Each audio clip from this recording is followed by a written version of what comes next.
Masechet Beisah, Daf Kaf Bet 22.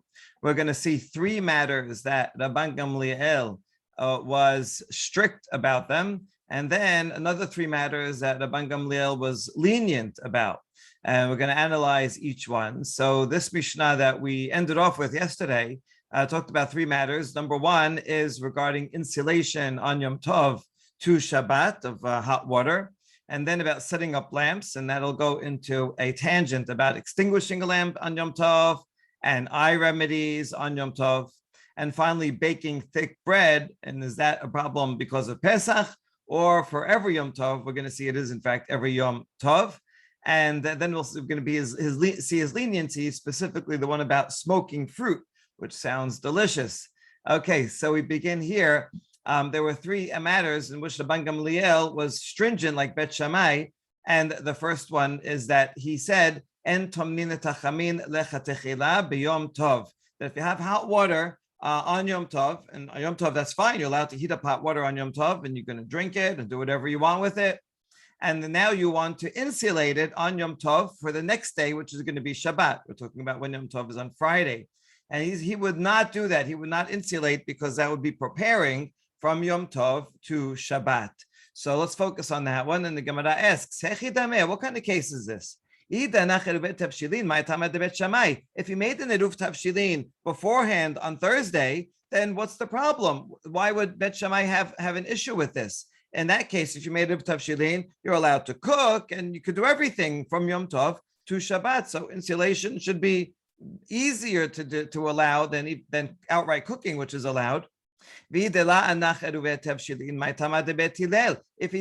leave an Eruv Tavshilin on Thursday, then nothing is permitted. You're not allowed to cook. You're not allowed to insulate either. All these are preparing food from Shabbat, from Yom Tov to Shabbat. So none of them are allowed. So this is a good question. What kind of case was it? We're going to see both options. Must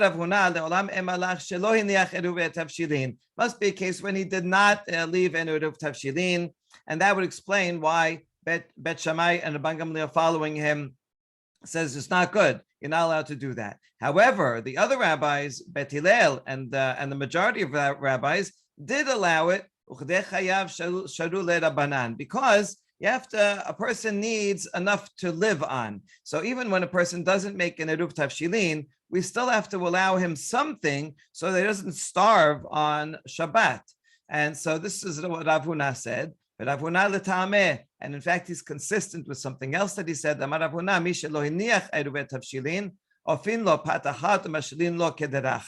If someone did not make an Eruv Tavshilin, they forgot or on purpose, whatever the reason is, we're not going to make them starve on Shabbat or eat only salad. That would be terrible. But rather, we allow ourselves to bake for him one loaf of bread. He's not going to have two loaves for that Shabbat, but one so he can eat, just basic minimum, and one cooked dish. And we light one candle for him. He doesn't get to light two candles, but just to have a little bit of light, right, so that he doesn't have to sit in the dark. Yeah, I know you made one dish, but give him a little one dish, but also fry him a small fish. And we have a Baraita that backs up Rav Huna.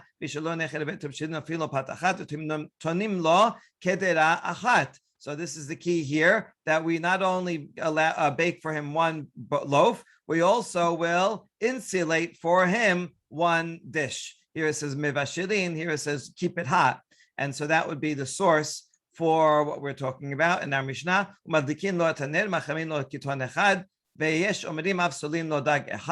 And we also light from one candle, and we can heat up one jug of water for him. I guess you'd have to insulate that too. And some people say you can also roast a small fish for him. So you see that this is our Mishnah is talking about a case where one did not make Eruv Tavshilin, and that's why Bet Shammai says, sorry, you can't do anything for him. But Bet Hillel says, no, even though you don't make Eruv Tavshilin, nevertheless, we do a bare minimum for him, and therefore we allow the person to insulate from Yom Tov to Shabbat. Question?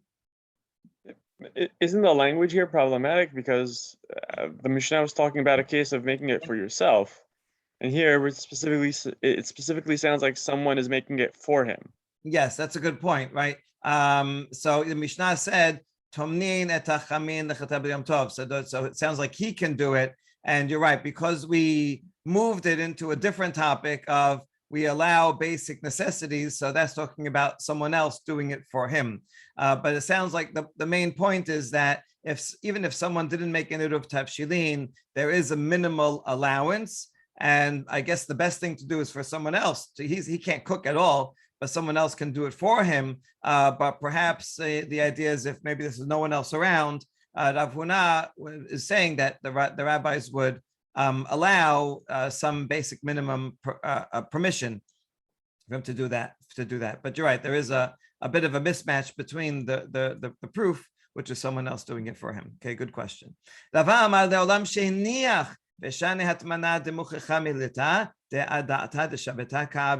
maybe in fact he did make an eruv tavshilin. So in fact, in that case, why is Bet Shammai machmir and Rabbi Gamaliel also stringent? Because insulating is different. If you insulate something, now on Friday afternoon, it's clear that I'm doing that for Shabbat, which is not the case with cooking. If I'm cooking, even if I'm cooking a big dish, a lot of dishes, sometime on Friday afternoon, who knows? Maybe I'm invited some guests. I'm going to have a big meal on Friday afternoon. I might still be eating it on Yom Tov. It's not necessarily for Shabbat. But I wouldn't. The only reason I would insulate something is because I need it for long term. I'm going to eat it in many hours from now. So that's too clearly done on Shabbat. So you see that eruv tavshilin, according to Bet Shammai, does not help to allow a person to insulate, because you need at least the possibility of someone looking on saying, "Oh, they're cooking for Yom Tov. It's okay." It can't be too blatant that you're cooking for Shabbat. Okay, so that's Rabba. Itibe Abaye Hananya Omer Bet Shammai Omerim Enofin Ela Imken Ayrav Bepat Ben Vashirin Ela Imken Ayrav Betavshil Ben Tomnin Ela Imken Ayu Lo Hamin Timunin Me'erev Yom Tov. So Abaye now presents a serious challenge to Rava. Says you're explaining Bet Shammai, and you said he would not allow anyone to insulate from Yom Tov to Shabbat because it's too clearly done before Shabbat. However, Hananya explained in the name of Bet Shammai that when you make an eruv tavshilin, you have to do each type. So you have to bake something before Yom Tov, and then you can bake on Yom Tov. Cook something, and then you cook on Yom Tov. And tomnin, you're not allowed to insulate unless you insulated something from Yom Tov. No, as part of your eruv tavshilin, also insulate some hot water, and then you can continue insulating on Yom Tov to Shabbat. What you see here is that you obviously are allowed to insulate if you did that as part of your eruv tavshilin. So that is a challenge to Rava. And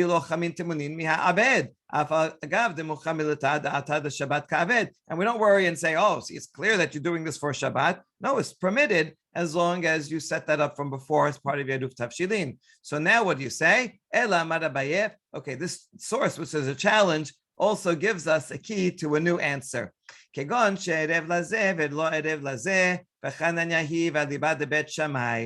a case where he did make an eruv tavshilin for bread and for a cooked item, but he did not make an eruv tavshilin for insulation. He didn't insulate something on Thursday before Yom Tov, and therefore it is in fact the opinion of Hananya, who says based on Bet Shammai that you're great, you made an eruv tavshilin for other things, but not for insulating, and that's why you're not allowed to insulate. Whereas Bet Hillel says, as long as you make an eruv tavshilin with just a cooked item, that's all you need, and that covers other types of food preparation as well.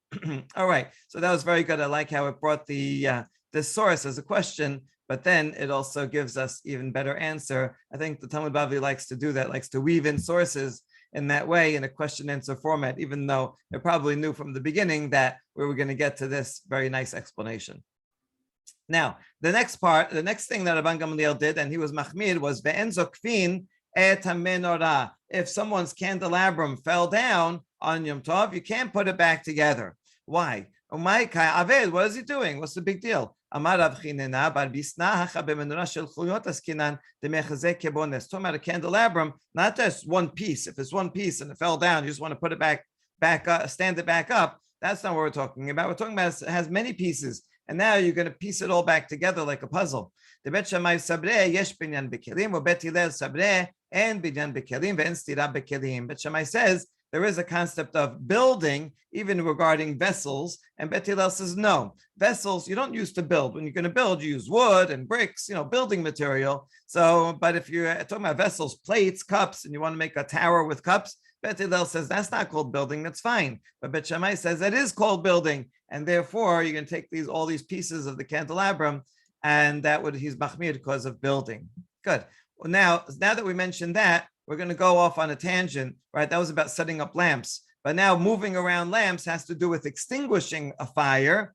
And once we talk about extinguishing a fire, that's going to lead into eye remedies. We'll see the connection between these two topics. Ula ikla lebed Avuna. Okay, great story. Ula goes to the house of Rav Huna. Kam shema'eh zekaf lishraga. The servant of Rav Yehuda, he went and takes a lamp, right? A lamp, it looks like this. And so you have oil in it and a wick, and he tilts it. He kind of stands it upright so that the oil will go to the back, and then there will be no more oil going to the wick. So he does this, and then that way indirectly puts out the fire. He doesn't blow it out, but he moves the oil away from it. And this is a problem because you're extinguishing a fire. So he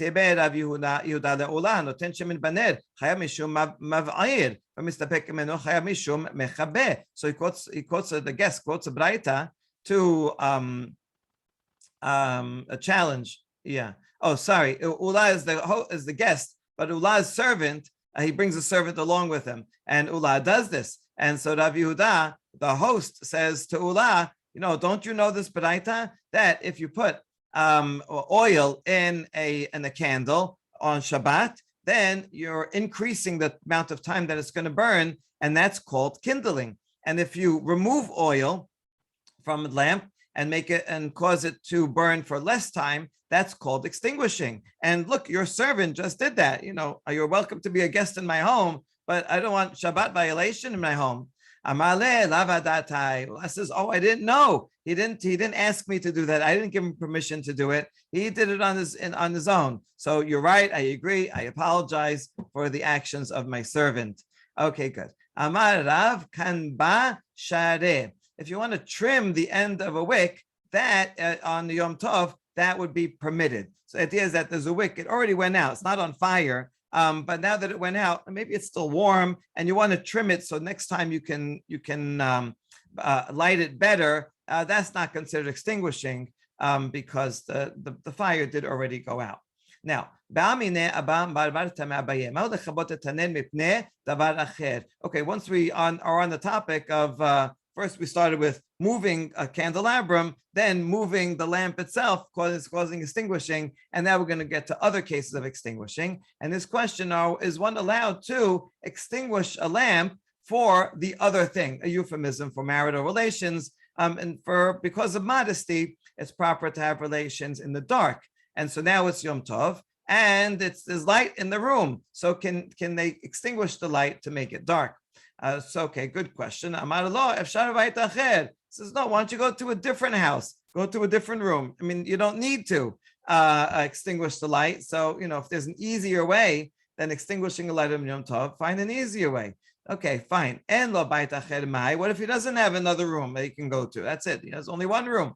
Okay, nevertheless, you could make a divider, right? Take a sheet and put a division between where the lamp is and where the bed is, and that way it'll still be dark. Oh, and lo lasot mechisa mai. He doesn't have any material to make a mechisa. What about then? Okay, so put a cover over the lamp to hide it, not to put it out, right? But you just put something over it, and then the light will be dimmed. So that should be allowed, right? And look, no, he doesn't have any. He doesn't have a vessel. He doesn't have a plate. He doesn't have anything.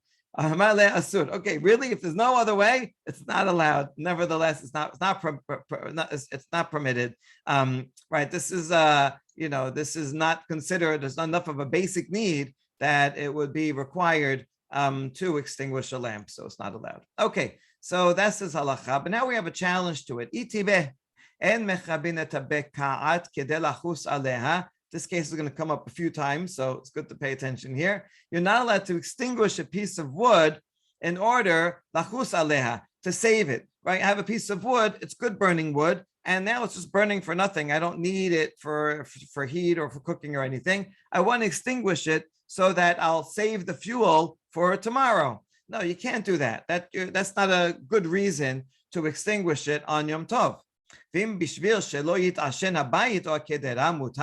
But if I want to extinguish it because it's making smoke, and it's making the house all smoky, or the dish that I'm cooking, it's making it all smoky, then it's allowed. So you see from here that for a basic need, it is permitted to extinguish a fire, even though it's not directly for cooking purposes. Right, a basic common need, it's permitted, and this should be equivalent to extinguishing a fire in order to have a dark room for marital relations. So how come you said asur? I just quoted you a baraita that says mutar. All right, good question. And the answer is, this is Marta challenged Abaye. This is Abaye's answer. Abaye said, right, Abaye is the one up here who answered and said, no, you can't extinguish it in the room. So he answers and says, Hahi Rabbi Yehuda, that baraita was authored by Rabbi Yehuda, ki kamina ana l'Rabanan. And my opinion was according to the majority of sages. So there's a general machloket between Rabbi Yehuda, who's very lenient in these things, and he says, yeah, for any need, even if it's not for cooking, if it's just related, for some human need, it's permitted. But Rabbanan said no. It's got to be. It could be not only for cooking, but it has to be davar shaveh l'chol nefesh. Has to be something that is a common and fundamental need, and this doesn't rise up to that level, and therefore Abaye says I was following Rabbanan. Okay, good. Now with this question and answer is going to come up a few times, and here's the second one. Ba'amine Abaye merabah. Now it's Abaye. He's the one that gave the answer before. He's asking a question to Rabbah. Are you allowed to extinguish a fire when your house is on fire on Yom Tov? Now, if it's life-threatening, there's someone in the house, and you have to save his life, then obviously you can extinguish the fire. Even on Shabbat, you're allowed to do that to save a life. So I'm not asking that. What if it's no one in the house and there's no danger to life? It's just that I'm going to lose money. Is that permitted? Amale asur. In this case, Rabbah told Abaye it's not permitted. You can't extinguish a fire to save money. Okay, this is not so applicable nowadays when we have a lot of houses in close proximity, and if one house goes on fire, it could spread, and there will be sakana devashot. So we're definitely going to, call the fire department. But we're talking about a case in the middle of nowhere, in the middle of a field. And so, his cabin burns down and there's no danger. So you can't violate Shabbat or Yom Tov for that. So he says, Asur itive, but now Abaye asks a question. The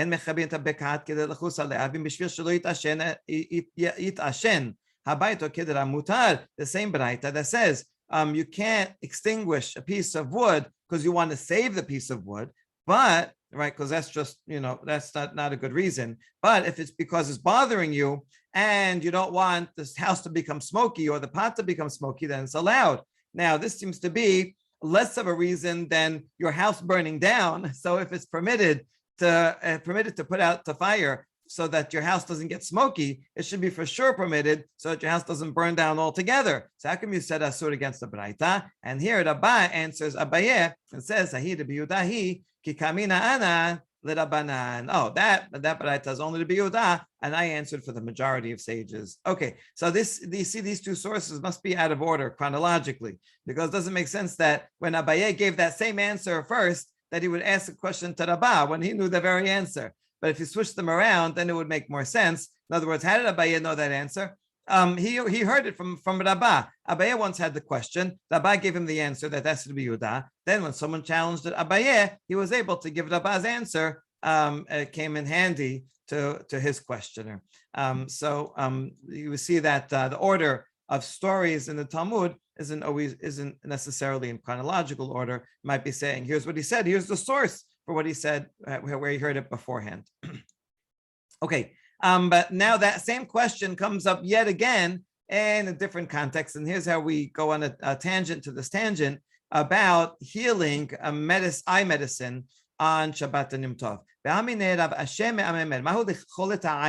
Yom Tov. Okay, kechol is the same word it's used for eye makeup that was often blue, eyeshadow, but it's also used as medicine. So applying eye medication to an eyelid or to the eye on Yom Tov. Is that permitted? He's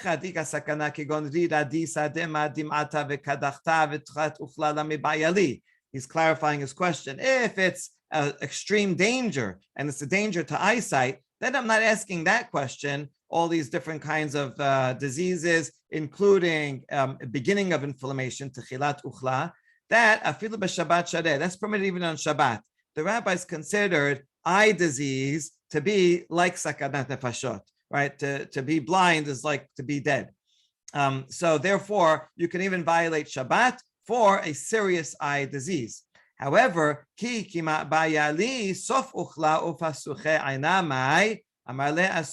question is, how about just the end of inflammation, or to brighten one's eyesight, to make it even better? So there's no danger he's going to lose his eyesight. I'm just doing some extra medicine that person's not in danger, and the medicine to have some benefit. Is that permitted on Yom Tov? And his answer was asur. Amema says asur. Now we have a question. From that same braita that said that you can't put out a piece of wood to save the fuel, but you are allowed to put it if it's going to get smoky. And that's a very little need, just so because you don't want to have some smoke in your house. That seems to be easier to, that seems to be, if that's permitted, then all the more so the case of putting this eye medication should be permitted. So what's your problem? And he answered the same answer that Baraita is Rabbi Yehuda, and I was answering according to Rabanan. All right, now that was Amemar.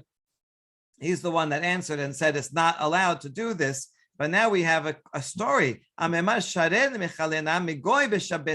though he said you're not allowed to ask a Jew is not allowed to put eye medication in someone's eye on Shabbat, even for these minor eye afflictions.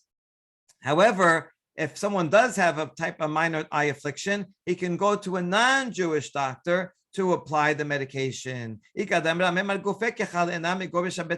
some say Amemar did it himself. He went to a non-Jewish doctor and it was permitted. So what's going on here?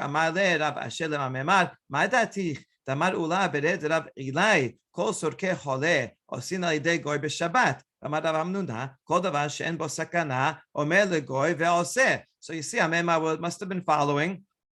Rav Ashi is asking him, right? I guess you're following these other statements that said anything that you need to do for a chole, you can do al yedei goy. So in other words, if someone has sakana nefashot, life danger, then a Jew is allowed to do that. You do anything you need to do. You drive to the hospital, right? You do surgery. If a Jew can do surgery, anything you need to do. But if it's a cholesh she'en bo sakana, it's not life-threatening, but the person is bedridden and does need some help, then you can ask a non-Jew to do things on Shabbat for that person, like to heat up water for this chole who is bedridden. And so those things are allowed. It's davar she'en bo sakana. And so this person, Amemar, if someone or he himself had an eye disease that was not so serious, not going to cause him blindness, nevertheless, he permitted it. So he said the Jew can't do it, but a non-Jew can do it, right? So is that true? Is that what you're relying on? That's okay, except not in this case. You're only allowed to ask a non-Jew if you're not helping him out. If you ask a non-Jew, can you heat up water for the sick person? So he's going to go and heat up water on his own, and then he'll bring it. But here you are helping him. How? Because you're opening and closing your eye. As this non-Jewish doctor is applying the eye medications, okay, open your eye, close your eye. And so you have to do actions in order to help the non-Jew. And you're not allowed to do that. She says,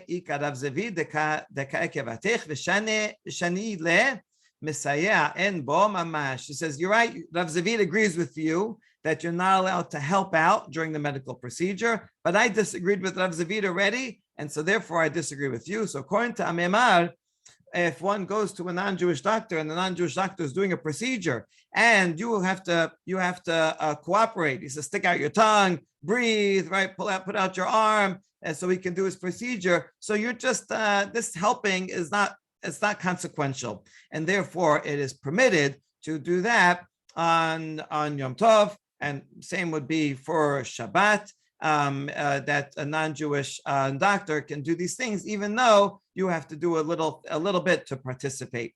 This is actually quite relevant. For example, if someone needs to get a vaccine on Shabbat, and or some other treatment. This happens sometimes with fertility treatments that have to be done on a certain day in order for it to be effective, and sometimes has to be done on Shabbat or on a holiday. And so, okay, first I'm going to go to a non-Jewish, it's not life-threatening. I'm going to go to a non-Jewish doctor. Okay, so a non-Jew, he's doing his thing, but nevertheless, he says, you have to roll up your sleeve, you have to put out your arm. So you're doing things in order to help. So you see that this will be an important source in those cases that, according to Amemad, that's not considered substantial. And so in cases where it's relevant, that would be permitted.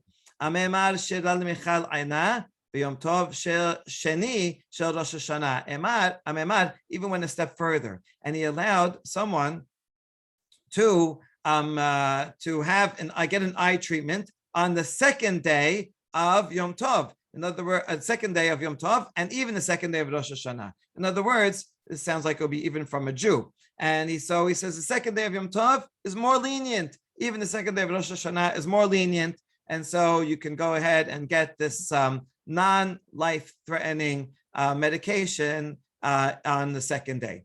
Now, challenge. אמר לרב אשר לממר והאמר רב המת ביום טוב ראשון יתעסקו בו עממין, ביום טוב שני יתעסקו בו ישראל, ואפילו בשני ימים טובים של ראש השנה, מה שאין כן בבייסה. Hold on, we had a source, Rava said, that if someone dies on the first day of Yom Tov, then only non-Jews can deal with the burial. On the second day of Yom Tov, then we're more lenient, and even a Jew can deal with the burial.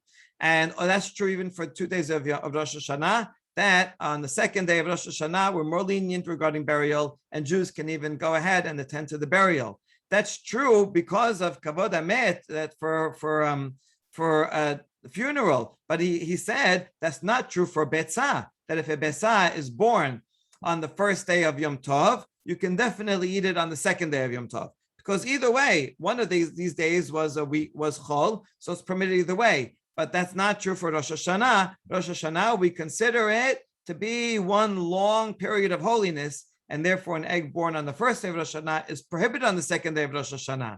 And so this is a challenge to you, Amemad, because you said that you would permit doing this eye treatment on the second day of Yom Tov and the second day of Rosh Hashanah, but we only make this special permission for burial. We don't apply the special permission to other cases, and now you're applying it to other cases, even on Rosh Hashanah. So how could you do that?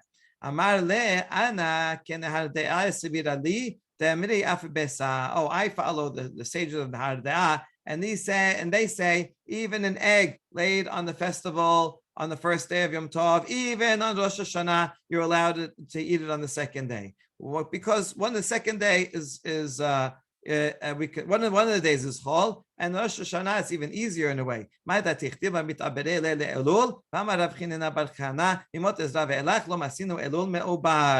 your problem? You think that Elul is going to be a long month, a 30-day month, and then the second day of Rosh Hashanah is the real day? No, we have a tradition from the time of Ezra that Elul was never a full month.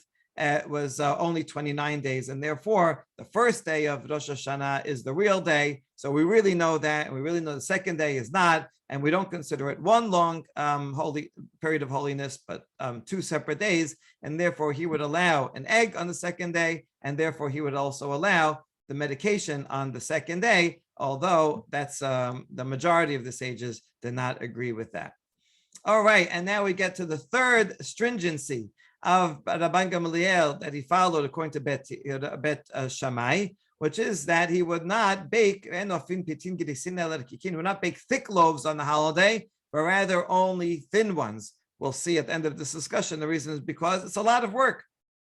But let's get there. Tenor Rabanan, Bet Shammai Omerin, and Ofin Pat Ava bePesach. We have a Braita that is not talking about every Yom Tov, but rather Pesach specifically, don't make a thick matzah. And so it sounds like the problem is if it's very thick, it's easier for it to become chametz, right? It's hard to prevent it from becoming chametz. And that would be the reason, nothing to do with work. Bet Hillel says, yeah, you can make a thick one. Now, kama habat pat ava, what do you call thick? That Bet Shammai would say that's too thick. Amar Ravuna tefach, one tefach, right? A fist, like 3 inches high. That is, if it's less than that, you can make a masah that thick. But bigger than that, that's too thick. Even that's just too thick for Bet Shammai. Bet Hillel would allow it. Sheken masina b'lechem apanim tefach, lechem apanim, the showbread that they had every week in the Bet HaMikdash. What is a tefach thick? Because it calls it panim. And so if I have to have a panim, have a face, the smallest face, maybe of a baby, would be 1 tefach. We saw this in the beginning of Masechet Sukkah. Okay, so that's how we know it's a tefach, because in Bet HaMikdash, they had bread that was 1 tefach thick, and they had it all year round, including on Pesach. So therefore, it must be that is permitted, but more than that is not allowed according to Bet Shammai and Rabban Gamaliel. Now, question. Okay, just because they allowed you to make thick bread, that's a tefach thick, in the Bet HaMikdash, where there are priests and the Kohanim are zealous, they do a very careful job. Can you transfer that permission to everyone in the whole world? Who are not as zealous as priests and not as careful? We have to be more machmir, and you can't allow someone to make masah on Pesach that's going to be up to a tefach thick. Even Bet Shammai should not allow such a thing. Or even Bet Hillel shouldn't allow such a thing, right? Even Bet Shammai should say it's less. And imamru bepat amela, yomru bepat shenamela. And if you allow such a thing regarding bread that is well needed in the Bet HaMikdash, that would need it a lot, but we don't need it as much when we're not in the Bet HaMikdash. So, and when you need it, that prevents it from rising. So then you can't transfer that permission elsewhere. In the Bet HaMikdash, they had very dry wood because they stored up wood from before and it went dried out. And therefore, when you lit it, it had a very hot fire. But in our villages, sometimes our wood is not so dried out and doesn't make such a hot fire. If it doesn't make such a hot fire, it's not going to cook this thick matzah as well. In the Bet HaMikdash, they had a fire, an oven that was always hot. They're always baking things in it. But at home, I turn on my oven. It's not so preheated. It's not so as hot as the oven in the Bet HaMikdash. In Bet HaMikdash, they had a metal oven, so that distributes the heat and is very hot. But at home, we only have an earthenware oven that doesn't cook as well. So you see that we can't use the leniency of the Bet HaMikdash and allow ourselves to make thick masah that they had in there that was a tefach thick. We have to be machmir outside the Bet HaMikdash for all these reasons. So, how do we answer this? So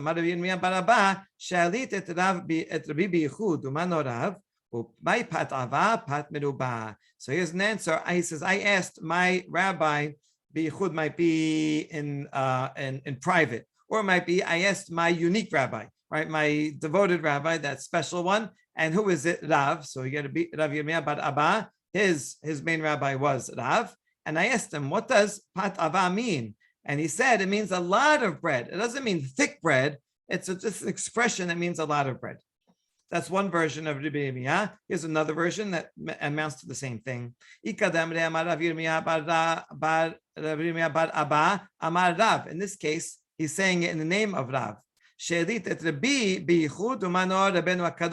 In this case, it's Rav saying that I asked my unique rabbi, and who is that? That's the Yehuda Nasi. So just moving everything up a generation.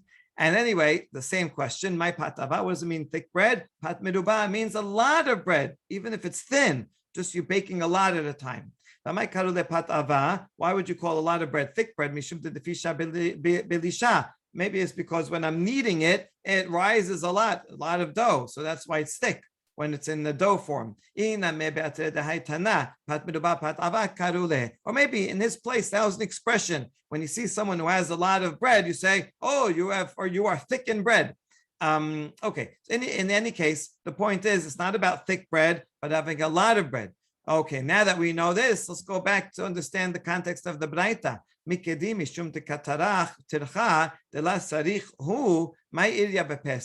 So now, what's the problem of making a lot of bread? It's because you shouldn't exert yourself without reason on the holiday. You're allowed to cook, but you shouldn't cook so much. And so if that's the case, that should apply to every Yom Tov.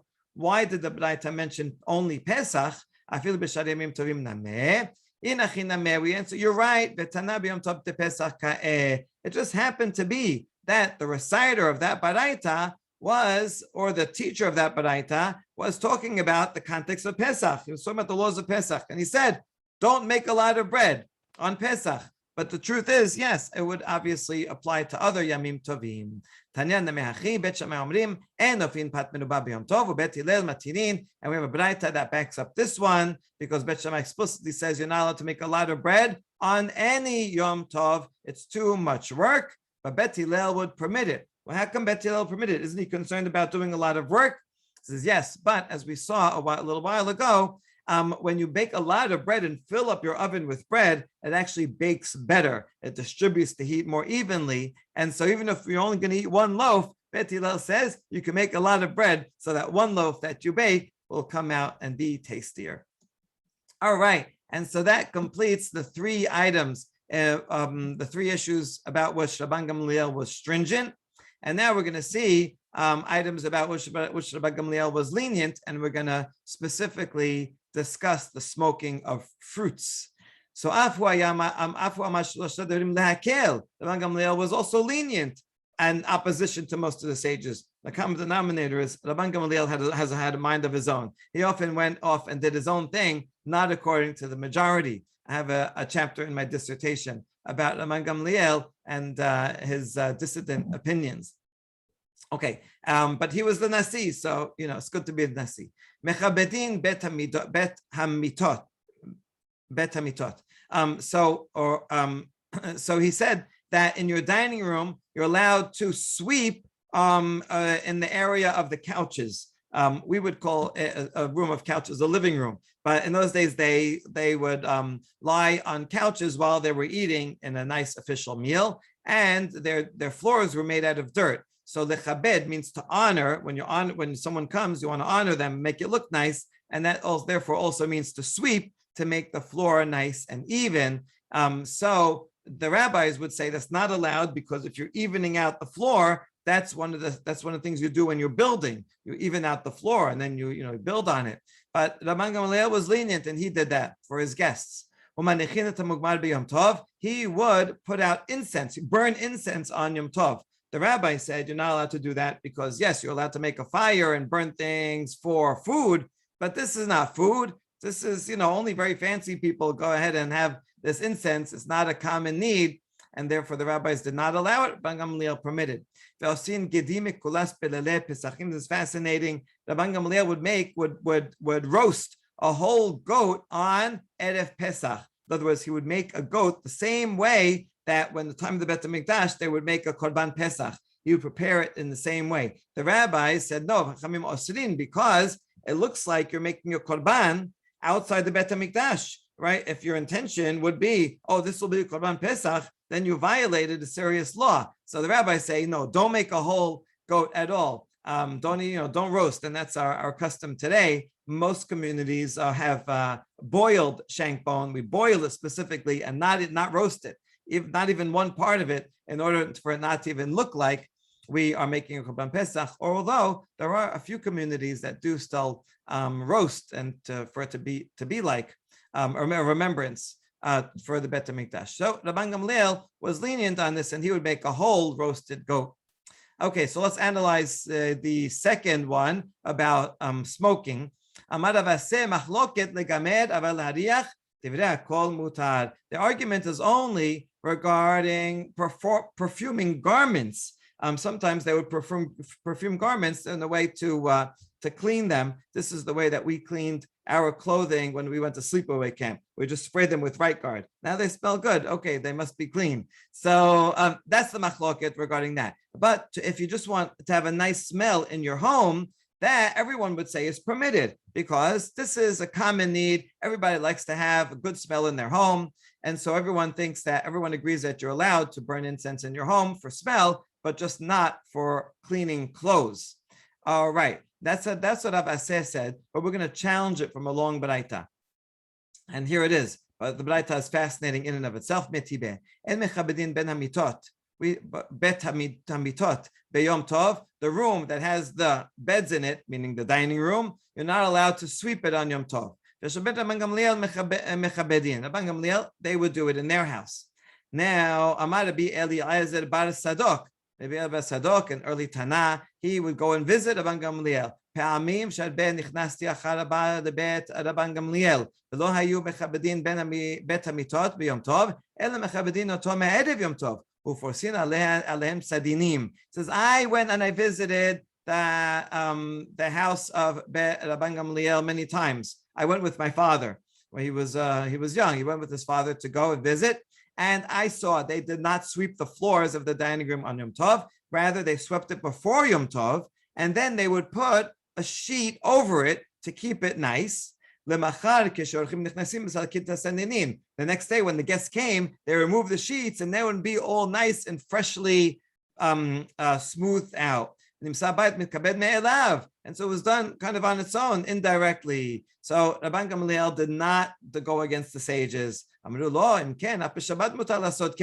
if that's the case, you'd be allowed to do it on Shabbat. Before Shabbat, sweep, cover it, and on Shabbat you uncover it, and it looks like it's nice and freshly swept. You'd be allowed to do that on Shabbat, and it wouldn't be a problem. You wouldn't have to say that there's even machloket about it. Everyone would agree with it. So they disagree with Rabbi Eliezer's testimony, and they say no, they must have really swept it. Okay, but Eliezer wants to defend Raban Gamaliel, and he remembers it. Okay, who knows?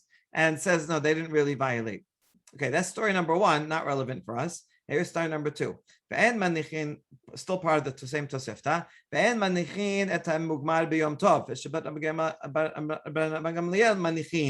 So the sages say you're not allowed to put incense, burn incense on Yom Tov. Raban Gamaliel says you are allowed. Okay, he used to visit. You know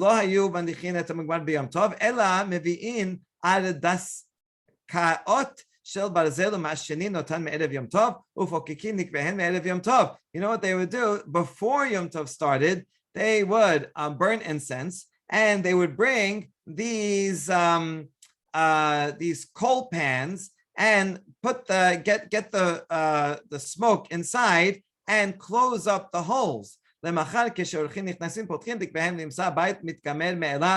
next day on Yom Tov, when the guests came, then they would unplug the holes, and the incense smoke that was in there, stored in there, would come out and fill up the room and smell nice. So here's some kind of jar that would be just like this. So you see that they, in fact, Raban Gamaliel did not, in fact, go against the sages. He would not burn incense on Yom Tov. It was permitted. They taught he did it in a permitted way. Amru lo im ken af b'Shabbat mutar lasot ken. They said no, that can't be the case, because then even on Shabbat you would be allowed to do that. You burn it before Shabbat, and then you just unplug the hole on Shabbat, and so then there would be no machloket. But we started off here saying that there's a machloket about between, and the sages didn't do it. So it must be that they actually burned it on Yom Tov. Okay, so that's the argument about what happened in Raban Gamaliel's actual house. The point is that what they're arguing about is making incense to smell up the room. There's no mention here about clothing and smoking clothing to make the clothing smell nice. And so therefore, you see that this is a challenge to Rav Aseh, because Rav Aseh said that the argument is regarding smoking clothing. And so now, we have to change our version. If Rav Aseh said something, it must be the following, is what he said. Amar Rav Aseh machloket lahariach, aval legamed asur. The machloket is regarding making incense to smell up the room. But if it's regarding perfuming clothing, then that would definitely be permitted, be prohibited, because that is something that really only very, very fancy people, they want to walk around with nice smelling clothing. So that is something that you can't do on Yom Tov. But the question is, making your house smell nice, is that considered a widespread thing that most people want to do, and you could do it on Yom Tov or not? That's in fact what we're talking about. Okay, good. So now that we finished that topic, a related topic, which is smoking fruit. Okay, it sounds like you're asking, are you allowed to smoke a cigar or a pipe? But they're not talking about that, although it is related. Are you allowed to smoke fruit? It sounds really interesting. I don't know. We often put pineapples on the barbecue, right? It tastes delicious. So maybe there's something like that. So Rav Yirmiyah bar Abba Amarav Asur Ushmal Amar Mutar. So it's machloket whether you can do this. Rav Huna Amar Asur mipnei shemechabe. Why would it be prohibited? Because of extinguishing the fire. You see, you have hot coals, and then you take the incense powder and you put it on the coals. When you do that, it lowers the coals a little because you're smothering them, not totally, but somewhat. And so you're temporarily extinguishing them. Why not say the opposite?